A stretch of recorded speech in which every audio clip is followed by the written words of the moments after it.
We recap a wild week 1 of 2022 NFL action, talking about the craziest finishes and more coming up next here on Locked On NFL. You are Locked On NFL, your daily NFL podcast. Part of the Locked On Podcast Network, your team every day.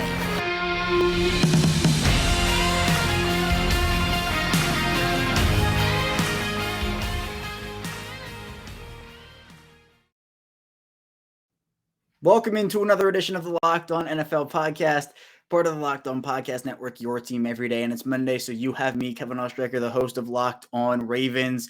And today we're going to be breaking down the wild action from week 1. Of course, we are here on the Locked On Podcast Network, your team every day. And thank you so much for making us your first listen today here on Locked On NFL. Be sure to subscribe on YouTube. We are available on all platforms, including over in video form on YouTube. But week 1 was a crazy slate of games for Sunday. Tons of wild finishes, and what a week to be a field goal kicker. Not a great one. Not a great one. We're going to be talking with our hosts from around our network, talking about some of these wild, crazy finishes. In the first segment, we'll be talking with Patricia Traina of Locked On Giants. The Giants eking out a close victory over the Tennessee Titans, the number 1 seed in the AFC last year, on a missed field goal by Titans kicker Randy Bullock. We'll talk with her about Saquon Barkley, Daniel Jones, and more. In the second segment, we'll be diving into the Steelers escaping the Cincinnati Bengals with Chris Carter of Locked On Steelers in just a wild and unforgettable instant classic game with blocked extra points, missed field goals, overtime. So we'll talk with Chris about that in the second segment. Finally, we'll round out the show by diving into a conversation with Coty Davis of Locked On Texans. We have our first tie of the NFL season already between the Houston Texans and the Indianapolis Colts. We'll be diving into what it means for the Texans and how they squandered away a 17-point lead in the fourth quarter. So let's now dive into our first conversation with Patricia Traina of Locked On Giants. Well, what a week for NFL kickers over the course of week 1 of the 2022 NFL season. A team that benefited from a kicker's miss is the New York Giants, squeaking out a win over the Tennessee Titans, 21-20. Here to break it down with me is Patricia Traina, the host of Locked On Giants. Patricia, the Giants eked this one out. Emotions must have been running pretty high over the course of those last 2 minutes. How are you doing after that game? I'm exhausted. I mean, that was a wild ride. It was like a roller coaster. You thought, oh my gosh, here we go again. Because look, the Giants community, we're so conditioned to something going wrong and the Giants losing. But boy, what a game that was. It was unbelievable. And the fact, again, this team now 1-0, knocking off the Tennessee Titans, who were the number 1 seed in the AFC last year. Not many people gave the Giants a chance in this one. They fought in this game. And I wanted to start, Patricia, with the performance of Daniel Jones. I mean, how would you grade his first game of 2022 here? 17-21, 188 yards, 2 touchdowns, 1 interception. What did you see out of him? I would give him a B. I thought for the most part, they didn't ask a whole lot of him. He did it with some of the receivers that he threw to a lot in training camp. He did have the bad interception in the end zone on a ball intended to a well-covered Barkley. That was a head scratcher that made me wonder what the heck he was looking at. But for the most part, I thought Daniel did a good job with his decision-making. There were a few design runs where he slid feet first.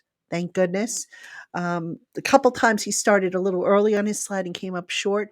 But, the big thing for Daniel Jones is he pulled it off. He went from game manager to game winner.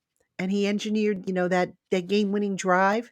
And it was up to the defense to, to hold it, which they ultimately did by virtue of that missed kick. So yeah, a very positive performance from Daniel Jones. His numbers aren't going to, get him player of the week honors, but I think the Giants have to be overall happy with what they saw from him. Yeah, and I know another player the Giants are happy from what they saw. That's Saquon Barkley. And I know the career of Saquon Barkley has been very up and down. More recently on the downswing, he had a phenomenal rookie season last 2 years, pretty snake-bitten with injuries and efficiency, but he came to play in this game, Patricia. 18 carries, 164 yards in a score, also contributed 6 catches for 30 yards through the air. I mean, people have been wondering, is this the year Saquon is going to be back? Well, Patricia, is Saquon Barkley back? I think based on what we saw tonight, yes. Now, I saw a bunch of differences in Saquon, starting with the fact that I thought he was a lot more patient with his runs. In other words, in the past, he's always been quick to find that escape hatch to, out athlete, if you will, other, the defenders. But this time he followed his blocks. I thought the play calling helped him. There were a lot of misdirections and stuff to get him away from the teeth of the defense and get him into space.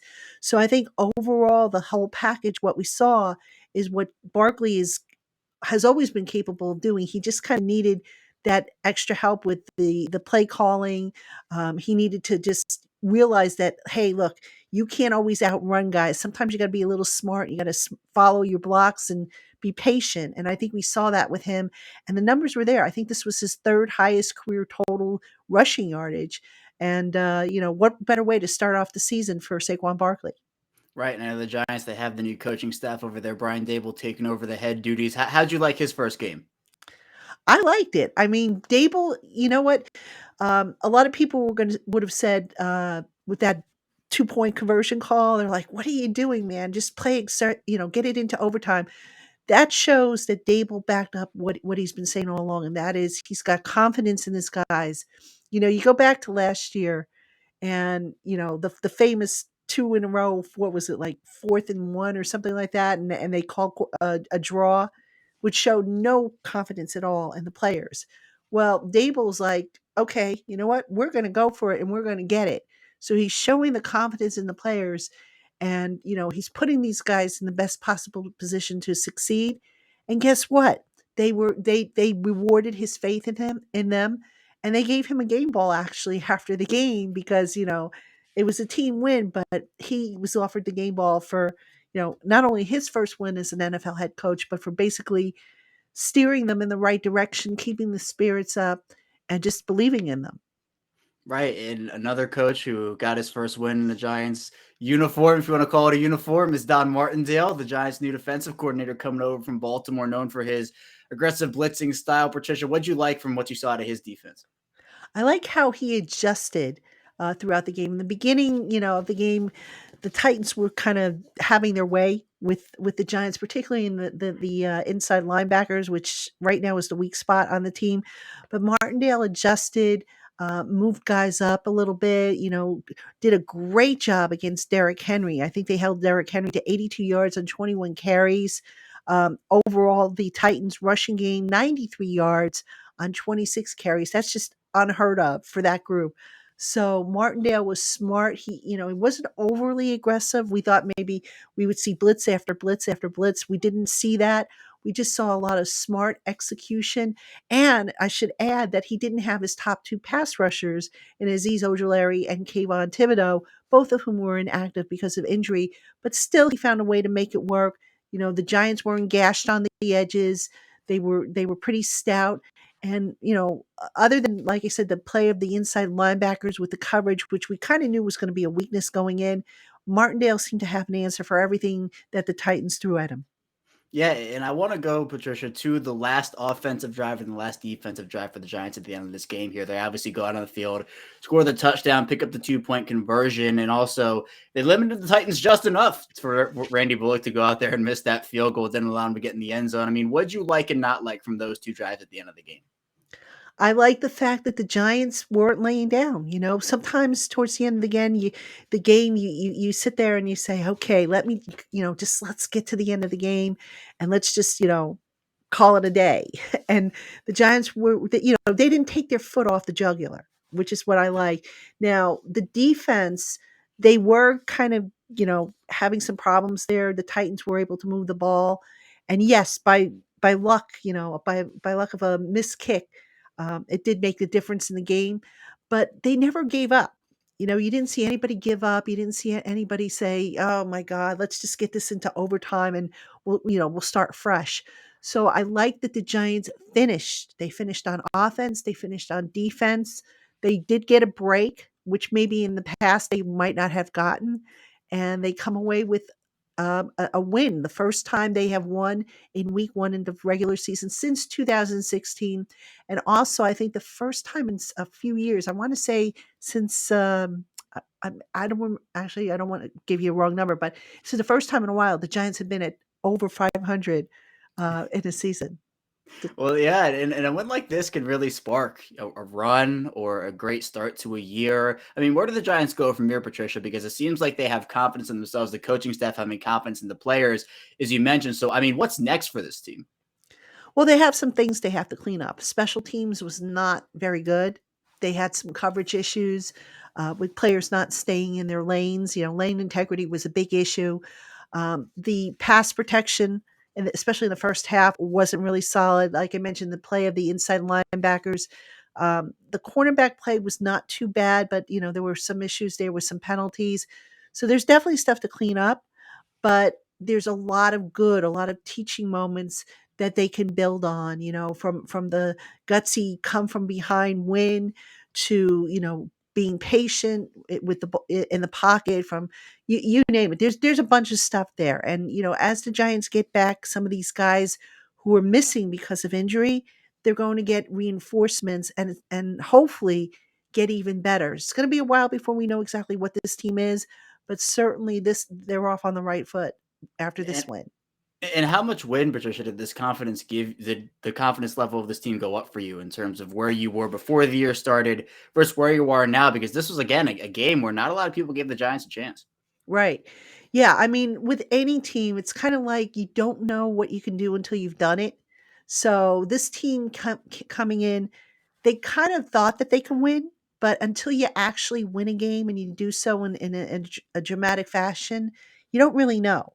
So I think this win gives them a lot of confidence. It certainly makes all the aches and pains that the players endured feel a lot better tomorrow and throughout the week. And moreover, it puts some pep in their step because, look, when you constantly lose, ultimately you start seeing guys checking out. You see guys starting to make business decisions. You don't see the growth in a team that you want to see. When they start to win or at least be competitive, then you have a better chance of seeing the growth and the development that you're looking for in a team. And I think for a team that, again, like the Giants, were trying to find an identity with the new coaching staff, this is a great first step for them. And if you want to hear more about the Giants win, be sure to check out Patricia's work on the Locked On Giants podcast. Again, part of the Locked On Podcast Network, free and available on all platforms. Patricia, I appreciate you hopping on with me. Thanks so much.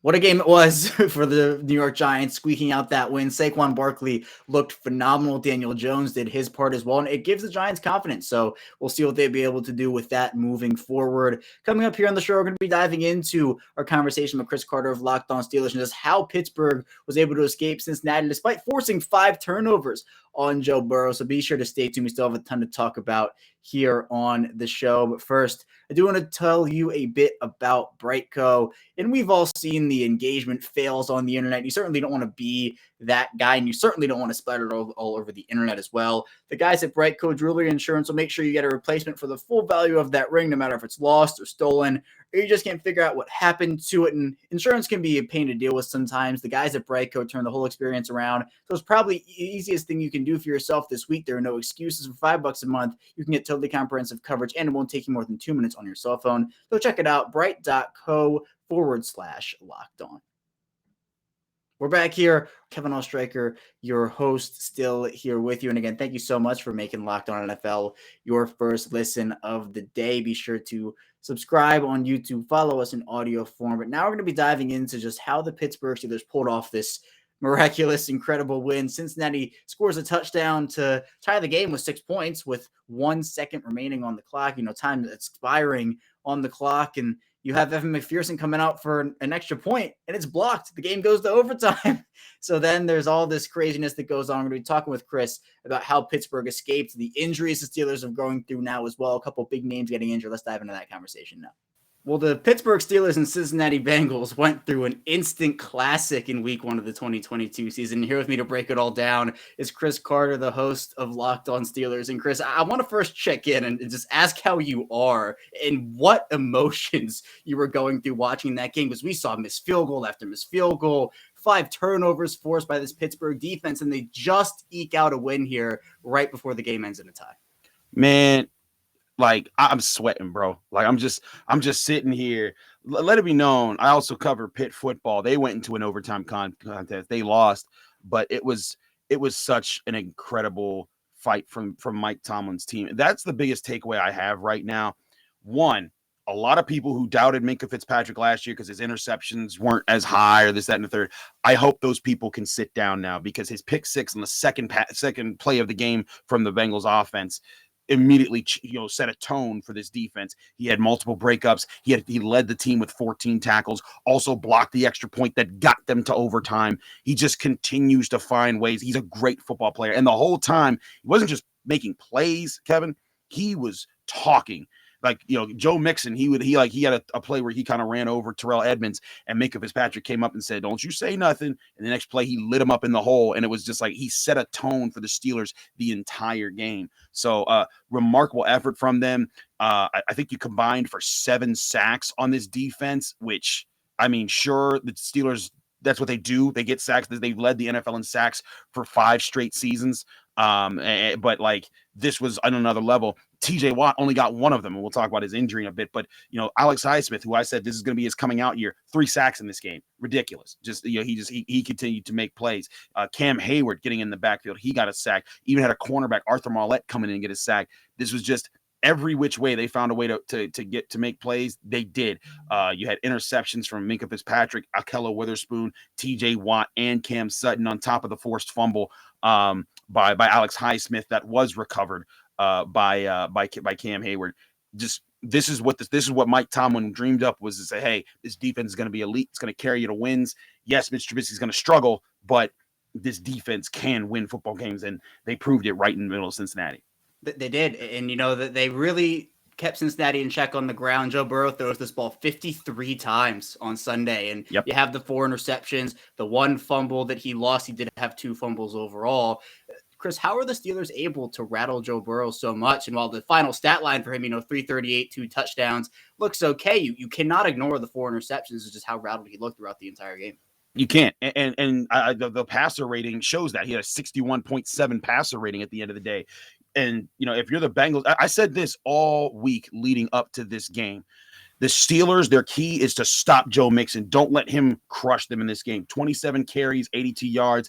I'm not an average guy off the top of my head, but that's not great. That's a lot less than 4 yards per carry. They made him a minimal fact, and a lot of those yards, 31, came on a fourth and 1 play where the Steelers stacked the box and he just hit the right seam. You take that away, he had 50 yards on 26 carries.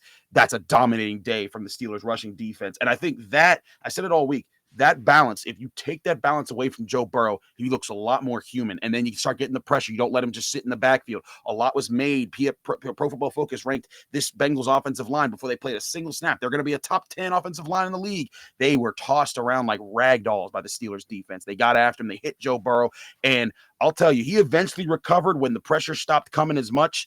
But through about 2.5 to 3 quarters of this game, Joe Burrow started to look down at his line before he was looking upfield. He was checking to see where the Steelers coming from this time. That is where they started to get to him. Also, Terrell Austin, the Steelers' new defensive coordinator, he fooled Joe Burrow a lot in this game. There were a lot of coverage switches opted around. They had 3 cornerbacks they felt really comfortable with starting in Levi Wallace, Ahkello Witherspoon, and Cam Sutton. 2 of those guys, and Witherspoon and Sutton, had interceptions, and Levi Wallace had a crucial defended play where he stopped Jamar Chase from getting a touchdown on a 4th down late in the game. Just time after time, this defense found ways to rise up, and I think a lot of it was the schematics on the back end to confuse Joe Burrow, the pressure that never let him get settled, and the run defense that never allowed him to get any balance from the rest of his team. Yeah, and you talk about a defensive performance that really was so dominant for most of this game, really all of the game. You would think the Steelers would go out there and win by 3-4 possessions, but this is a game that, again, almost ended in a tie. Chris Boswell has to nail a field goal to end this. Pittsburgh wins 23-20. I think part of this had to do with the offense, Chris. Absolutely. How would you grade Mitch Trubisky's first start here with Pittsburgh? C-. I don't give him a D or anything lower because I believe he did what the Steelers have asked all offseason. I said Mitch Trubisky's number 1 job this year will be to not turn the ball over and to take what's there. Now, the first part, absolutely did it.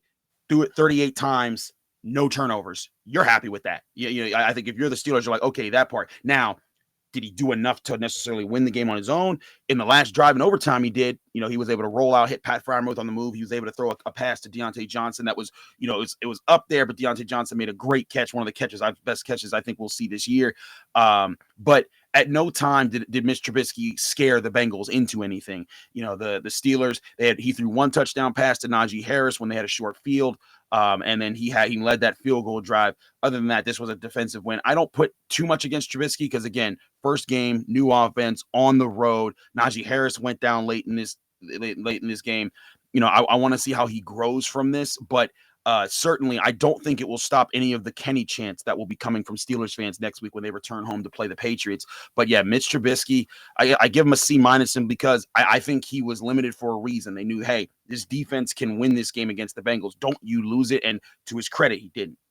Yeah, and starting off with the mixed extra point, Chris, just take me through that all the way till the end of the game. What were the range of emotions you went through here because you had the missed 29-yard field goal by Evan McPherson that you thought, hey, this is a shoe and this is a gimme. Then Chris Boswell doinks it off the upright. I mean, what were you going through in terms of just they're going to win, they're going to lose, they're going to win, they're going to lose? I'd say it went from, oh, man, oh, man, oh, man, oh, man, oh, man, oh, man. If I was to do a Rick Smith, I've said that probably a billion times. It's funny because the Minkah Fitzpatrick blocked extra point. He did that to Green Bay last year in a play that was overturned and later was shown it was a bad overturn. It was a game where he blocked a field goal. The Steelers returned it for a touchdown and it eventually they gave the Bengals, the Packers, an offsides that helped the Packers win in a 10-point swing in a game that they won by 10 points. This time around, he gets it. There's no call. It's not overturned. And it's in the perfect moment. Again, Minkah Fitzpatrick, I think this was a signature game for him. He said on Saturday when someone asked, he's like, I don't like none of the guys on the Bengals. He's like, I don't care. And all game long, when Joe Mixon was running the ball, he'd hit him. He would talk. When Jamar Chase was trying to talk smack, he would get back in his face. Like he would bark right back at him. And the whole game, he was hitting with authority. He was making plays. He had the pick six to set the tone. Had a breakup in the end zone late in the fourth quarter. That was huge. And of course, the blocked extra point that sent them to overtime in the first place. Phenomenal part on his part. And it just, to fully answer your question, in overtime, you're just thinking, man, can the offense just get a play to get in themselves in field goal range? They got themselves in field goal range once. Chris Boswell with a very uncharacteristic miss. Yes, it was 55 yards, but that guy's been, I've always said it, Justin Tucker, Chris Boswell, 1A, 1B. And Chris Boswell missed one, and it was such a shocker to people in Pittsburgh. But then the Bengals missed one. He gets a second chance. He hits it from 53. And it was it's remarkable. But I think it's outside of the X's and O's. This is why people say Mike Tomlin is a great leader of men. There were several calls I thought were very controversial in this game that favored the Bengals time and time again, gave them extra first downs when they were clearly not getting them, holding penalties on TJ Watt and Alex Highsmith and Cam Hayward that just weren't being given to them. And yet every time the Steelers found a way to rise back up from it. They didn't allow it to get to them. And even when they gave up the touchdown at the end of the game, you saw them saying, hey, there's an extra point. They still have to hit that to win the game. And they didn't. And so I think this is a big sign of what Mike Tomlin does to motivate his players to go out there and find any way they can to win. Yeah, and the Steelers pick up a huge win, but they don't come out unscathed as Right. TJ Watt suffers an injury. I have Najee Harris leaving the game, a couple others. Chris, what can you tell us about those injuries right now? So Najee Harris did have a sprained Liz Frank during camp that kept him out for basically like 3.5 weeks. And it was said his foot was stepped on for the longest time. He told me to my face it was a sprained Liz Frank, and that's what kept him out. And it wasn't that his foot got stepped on. When I saw him reaching for his foot after that injury, it made me think that got re-aggravated, or I don't know how Liz Frank injuries work. I actually have a doctor who will be coming on my show on the Tuesday episode on the Locked On Steelers to kind of talk about that and TJ Watt's torn pec, which is believed that TJ Watt has a torn pec. And that's, of course, the injury everyone's looking at. Now, I couldn't tell what he said. Some people thought he said, I have a torn pec, or I threw out my shoulder. It's reported from Adam Schefter and Ian Rappaport that the Steelers believe he torn his pec. If he tears his pec, as far as I understand, that's his season. I don't think you come back from that. Now, it's very early in the season. If they're like in a playoff hunt and maybe he comes back late December, early January, I don't know. I'm not a medical expert. I'm going to get a doctor who's going to come on my show. But in all seriousness, if he's out, it's the biggest blow you could deal to the Steelers because he is what drives that defense. And granted, yes, everyone's playmakers, Cam Hayward, Larry Ogunjobi had a good game. Devin Bush also had a very good game, I'll say. Alex Highsmith had 3 sacks, but TJ Watt, I mean, the interception that he had in this game, he literally just jumped into the air. Joe Burrow thought he had a quick pass. He caught it in his chest and brought it down. He's a remarkable human being. The Steelers, if he's down for a long time, they should go get somebody, maybe a Jason Pierre-Paul, just somebody to get back out on that edge and help them. But right now, it's not looking great for TJ Watt. Levi Wallace left the game early, didn't return. Najee Harris, of course, we got to see what's going on with him. Lots of questions for the Steelers on the injury front right now, and everybody's eyes are on TJ Watt. Yeah, well, they certainly have injury questions, but they do pull out that big victory again, 23-20 over Cincinnati in overtime. And if you want more analysis on the TJ Watt injury or Mr. Trubisky or anything else, be sure to check out the Locked On Steelers podcast, part of the Locked On Podcast Network, free and available on all platforms. Chris, I appreciate you joining me here. Thanks so much. At the time of this recording, it's still not confirmed that TJ Watt has a torn pec or whatever his injury is, but if it is, it would be, as Chris said, a very big blow to that Pittsburgh Steelers defense. But they do get the win. They come out of Cincinnati 1-0 and tied for the division lead right now in the AFC North. Coming up, though, we're going to be diving into a conversation with Coty Davis talking about the Texans, who tied with the Indianapolis Colts, both teams 0-1. So be sure to stay tuned. We still are going to talk about a ton here on Locked On NFL, but first, I do want to tell you a bit about PrizePicks, and fantasy's been in my life for a super long time. Been doing it for really as long as I can remember. I mean, I've had a lot of fun with it. And PrizePicks, though, can be a little different in a really good way. It's really easy to use. You can have a ton of current entries. And how it works is you can pick 2 to 5 players, and if they will go score more or less in their PrizePicks projection, you can win up to 10 times your money on any entry. There's no competing against other people. It's just you versus the projections available. PrizePicks offers projections on any sport you watch. That includes the NFL, the NBA. You have MLB, NHL, PGA, college football, college basketball, and more. Entries can be made in 60 seconds or less. It's really that easy. You have safe and fast withdrawals, and they're currently operational in over 30 states and Canada. So download the PrizePicks app or go to PrizePicks.com to sign up and play daily fantasy sports. First-time users can receive 100% instant deposit match up to $100 with promo code LOCKEDON if you deposit $100. PrizePicks will give you $100. You deposit $50. PrizePicks will give you $50. Don't forget to enter promo code LOCKEDON at sign up for an instant deposit match of up to $100. We're back here with our final segment of Locked On NFL. Kevin Ostraker, your host, still here with you again. Thank you so much for tuning in today, making Locked On NFL your first listen of the day. But now be sure to make your second listen the Peacock and Williamson NFL show. Brian Peacock and former NFL scout Matt Williamson give you the expert NFL analysis in less than 30 minutes. It's free and available wherever you get your podcasts. But rounding out this episode today, we're going to talk about a tie in the NFL. I know ties can be super, super rare, but we've already got one in the Houston Texans and the Indianapolis Colts. Houston had this game in the bag, and they end up squandering a 17-point lead in the fourth quarter. They can't get it done in overtime as well. So now them and the Colts both 0-1. We're going to talk with Coty Davis now about what it means for the Texans and just how they let that lead slip away. Well, we have our first tie already of the NFL season. Here to talk about it with me is Coty Davis, one of the hosts over at Locked On Texans. The Texans tying up with the Colts 20-20 in a game that it looked like the Texans had control of the entire way. A fourth quarter collapse, Indianapolis outscoring the Texans 17-0 in that fourth quarter. Coty, how did this fourth quarter collapse happen? Because the Texans weren't given a shot in this game, but they really stuck it to the Colts. It was just the fourth quarter. It all went awry.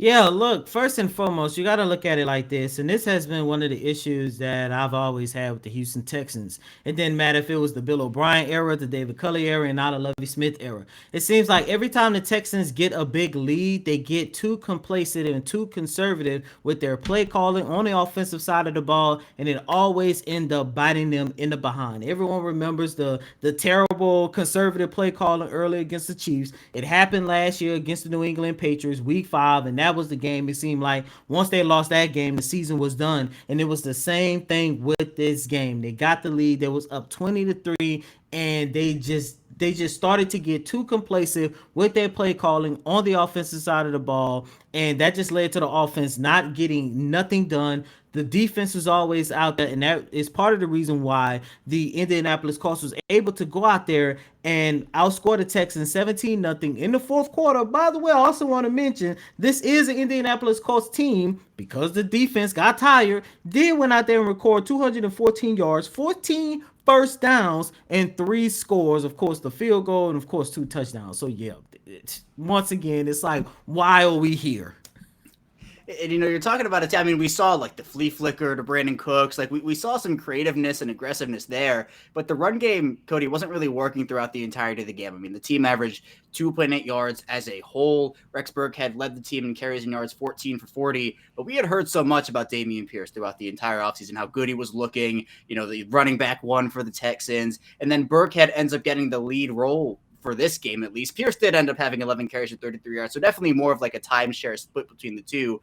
But was that what you were expecting heading into this game? No, but my co-host John Hickman said it best. He believed that, because the Texans was trying so many new things out on the offensive side of the ball with a new play caller and Pep Hamilton, perhaps they had more trust in Rex Burkhead. I do agree with that statement. However, Rex Burkhead is not talented. I'm sorry. I don't want to defend the guy or offend the guy, whatever the case might be. But Rex Burkhead, for the second year in a row, he has not shown us anything. It don't matter if you're trying to utilize him in the run game. It don't matter if you're trying to utilize him as a pass catcher, whatever the case might be. The man is just not talented. And as long as they keep Rex Burkhead in the lineup, giving him more touches than Dameon Pierce, we're going to continue having games like this where the Houston Texans collapse or they just get blown out the window. But I did not expect to see Rex Burkhead have more carries and be utilized and be favored more so than Dameon Pierce. I understand that he's a rookie. He has a lot of ways to go in his career before he could really establish himself as the lead running back. However, at the end of the day, there was multiple times where I felt like the Houston Texans should have utilized Dameon Pierce, especially on the play where it was 4th and 3rd, which everybody is debating whether or not Lovie Smith made the right decision to punt or he should have went for it. In my opinion, I agree with him because the offense wasn't doing anything, but at 4th and 3rd, Dameon Pierce should have been your lead back right there. He would have been able to pick up those 3 yards, but you went out there, you was rocking with Rex Burkhead, and of course he wasn't able to do so. Right, and that's where I wanted to go with you next. That decision to punt the ball away. Obviously, you're doing that if you're Lovie Smith. You're hoping for a tie, right? You punt that ball away. You're not getting it back. You have one opportunity on that 4th and 3 to get a first down and then trot out the field goal kicker to try to. And for the entire NFL, it was a rough day for kickers overall. So maybe you're testing your luck over there. But you mentioned the kind of like the do's and don'ts of doing that, where you can be aggressive, but at the same time, Lovie Smith takes a conservative approach. Can you kind of go into more detail about why you would have chosen the approach you would have chosen? Well, look, I said this on the show on Locked On Texans, of course, that I agree with Lovie Smith because you have to look at everything that led up to that moment. I mean, first and foremost, a lot of people just want to focus on that one moment. I'm looking at this from a standpoint, no. That's not what we're about to do. We're not about to focus on whether or not Lovie Smith made the right decision because once again, when you was up 20-3, you literally gave up 214 yards on the defensive side of the ball in the 4th quarter. Your offense that went out there and scored those 20 points in the first 3 quarters, you didn't score nothing. I think they only recorded like 1 or 2 first downs in the whole entire 4th quarter leading up to that moment. So yes, we could sit here and say, Lovie Smith did or made the right decision or whatever the case might be. We could say all that, but at the end of the day, you have to look at the factors that led the Texans into that decision. And that's exactly what Coach Lovie Smith talked about in his post-game press conference. And that's why I sit here today saying I 100% agree with him because on one side of the ball, your offense could not establish anything because you got too conservative, took them out the rhythm. And on defense, and look, the defense played a really good game going into the 4th quarter, but and Kevin, as you know, if your defense is constantly on the field because your offense can't sustain drive, they're going to eventually get tired, and that's what happened. And look, had they went forward, got stopped, turnover on down, there's a Hall of Fame quarterback on the opposite side of that line of scrimmage by the name of Matt Ryan, correct?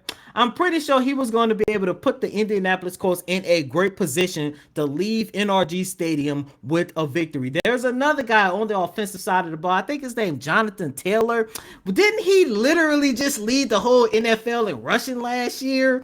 By the way, this is also a guy that recorded almost 300 yards on the Texans last year. I'm pretty sure he was also going to put the Indianapolis Colts in a great position to leave NRG Stadium with a victory. So, look, we could go back and forth and be like, it was a good decision, it was a dumb decision, whatever the case might be. I agree with Coach Lovie's decision because at the end of the day, they should not have blown a 20-3 lead in the 4th quarter. Right. You wouldn't be in the situation if you had just, tightened up a little bit, not so much conservative play calling. But Coty, the Texans put a lot of trust in Davis Mills this season to go out there and lead them to some victories. I mean, what was your overall impression here of his first game? Incomplete.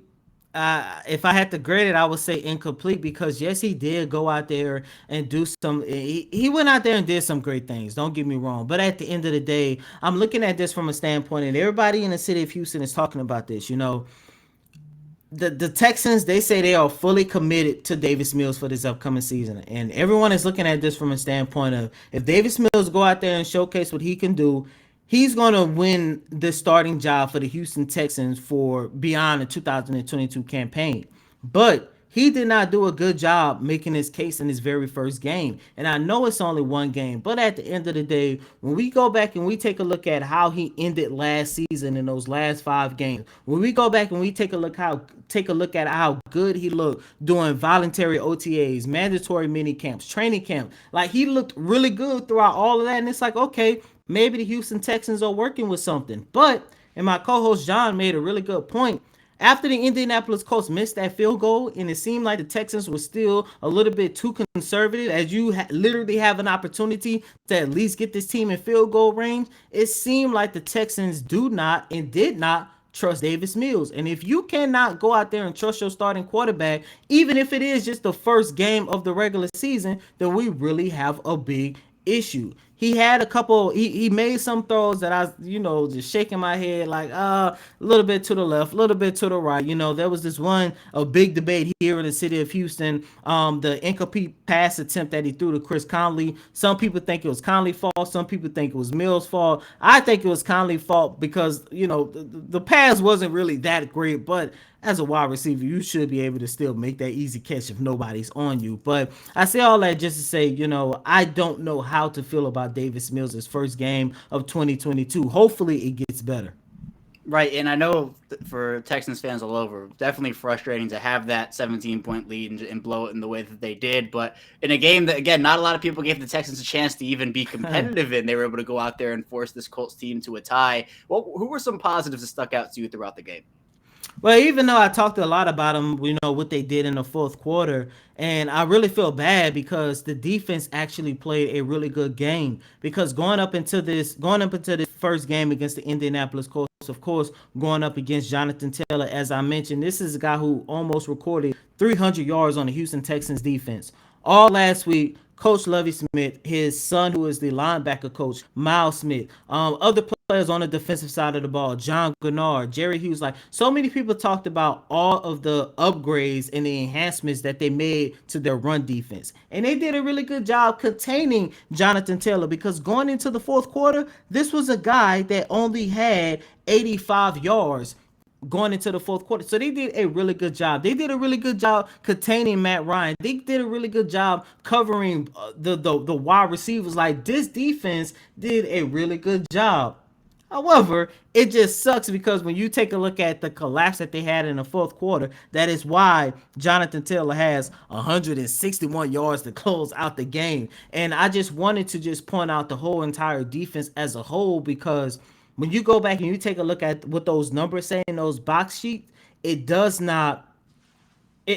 summarize how good they play on that defensive side of the ball. And that's from everybody. So the front forward, the linebackers, the secondary, everybody played good on the defensive side of the ball until that fourth quarter.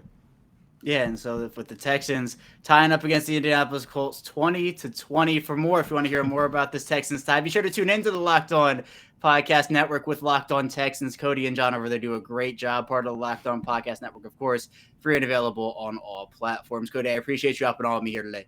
Houston wasn't really given a chance in this game. A lot of people saw Matt Ryan coming over, obviously Michael Pittman, Jonathan Taylor, but Houston, to their credit, did a good job and really should have won this game. It was just unfortunate for them. They squandered away that lead. That's all I have for you here today on Locked On NFL. Thank you so much for tuning in. When we get back here tomorrow, we'll be diving into more content with your Tuesday host. So be sure to stay tuned for that, and we will see you right back here tomorrow.